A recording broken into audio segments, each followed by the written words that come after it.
Not gonna hurt you. Wanna help? I've seen the words of the curse on the walls. Think I know how to lift it.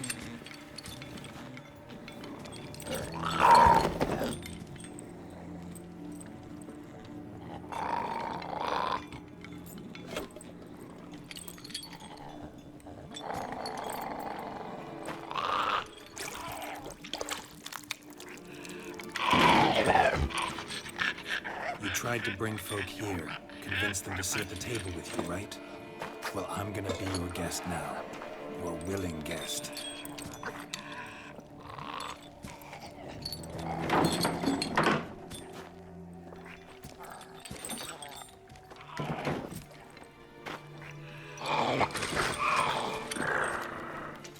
Just need a bit for Regis. And now we'll tend to you.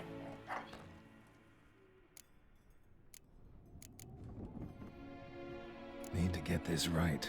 Words of the curse were, none shall sit and dine with you at your table. No spoon you have shall say to you, never again shall you wish to spy your reflection in the mirror.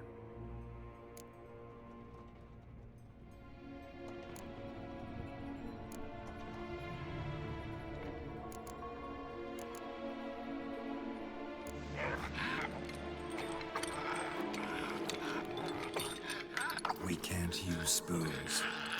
No, that won't work. You've been looking for a spoon that would feed you, but there's no such spoon.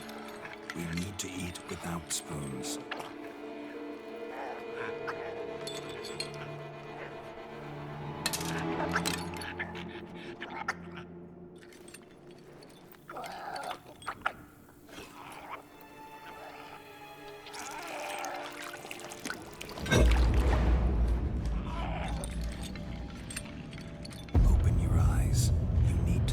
Likeness.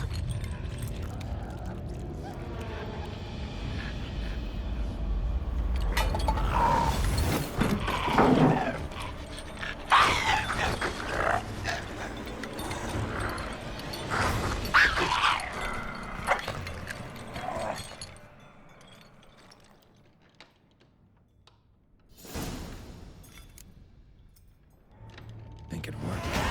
Just not quite like I expected. Need to see what happened to the Wight. Won't be hard to find given its stench.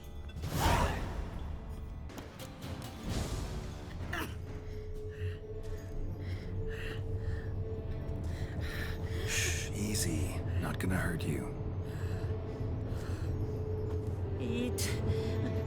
I must eat.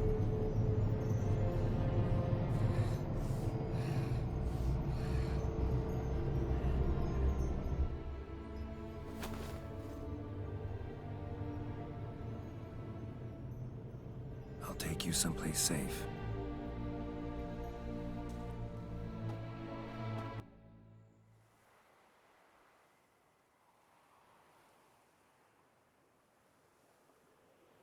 So I took her by the hand and led her here. Seemed the only sensible place for her. You did the right thing, sir. She should recover quickly here. I'm deeply pleased, finally, to make your acquaintance, sir, though I do regret the specific circumstances. In all the commotion, I fear I neglected to introduce myself. I'm Barnabas Basilfolti, and by order of the Duchess, I am to serve as your major domo at Corvo Bianco. Nice to meet you, Barnabas Basil. Love to talk more, but got urgent matters to attend to. While I'm gone, please make sure she gets everything she needs. Don't worry, sir. I shall see to everything. She is safe here and in good hands. She'll soon be back on her feet. Might actually take a while. She hadn't eaten anything in over 100 years when I found her. Horrid. Whatever brought this about? Told me her story on the way here. Her name's Marlena. She was once the very beautiful and proud heiress to the Trastamara estate. One evening, when she was holding a banquet for friends, a beggar came to her gate seeking alms. He had a bowl and a spoon with him. He sat outside her fence and waited. I've heard of the custom. An ancient rite of hospitality that obliges one to give food and drink to such a guest lest he depart hungry. To neglect the custom is to bring great misfortune down upon oneself. Marlena didn't care a whit for the old customs. She drove the man off, saying she'd rather feed the leftovers from her feast to her dogs than to give the beggar anything. The beggar then broke his spoon, cast a curse. She was beautiful, so he said she'd never wish to look at herself in the mirror again. Since she adored feasts, he swore no one would ever wish to sit and dine with her. And as she even refused him the crumbs from her table, he swore she'd never find a spoon in the world that would sate her hunger. A harsh punishment. I imagine lifting the curse was hardly simple. Curses are tricky. They play on irony. Always gotta figure out what the catch is. Marlena had spent decades looking for a way to lift it. Transformed into a Wight, she stole spoons and lured folk into her home, trying each time to get them to dine with her. Didn't work. So what did? Someone had to sit down and share a meal with her, of their own free will. They had to eat without using spoons, and make her look at her reflection. That's it? That was all it required? Simplest solutions are sometimes the last that come to mind. Besides, when you're a Wight, it's pretty damn hard to find willing human company for a feast. I imagine so. But, most importantly, it is now over. Please, don't worry. She will be in good hands here. Vineyard comes across as a place with a rich history.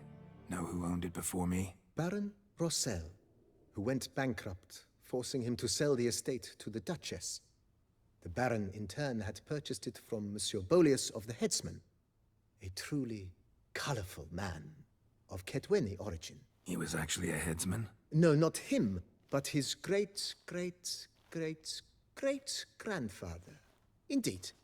Apparently, he was a common cutpurse who somehow secured for himself the post of ducal headsman in Beauclair. Went about his work with an exceptional penchant. They say he chopped off more heads than there are grapevines in the ducal vineyards. He never hesitated, not once. Never sliced unevenly, never botched a job. For his exemplary service, the Duke granted him a title and this estate. Monsieur Bolius, on the other hand, was an engineer in his younger years. Once retired, he settled here and took to producing wine. Sadly, misfortune struck and he lost his sense first of smell, then of taste. Additionally, he could not drink alcohol. His medic forbade it. Shame that. He gave up making wine? Not at all. He made even more of it. Began throwing wild balls to which he'd invite friends from far and wide in order to treat them to his wine and delight in the fact that at least someone could enjoy it. It's the sort of man he was, Monsieur Bolius. Mind giving me a little tour de Corvo Bianco? Not in the least. Follow me, please. I think it would be practical to begin on the hill.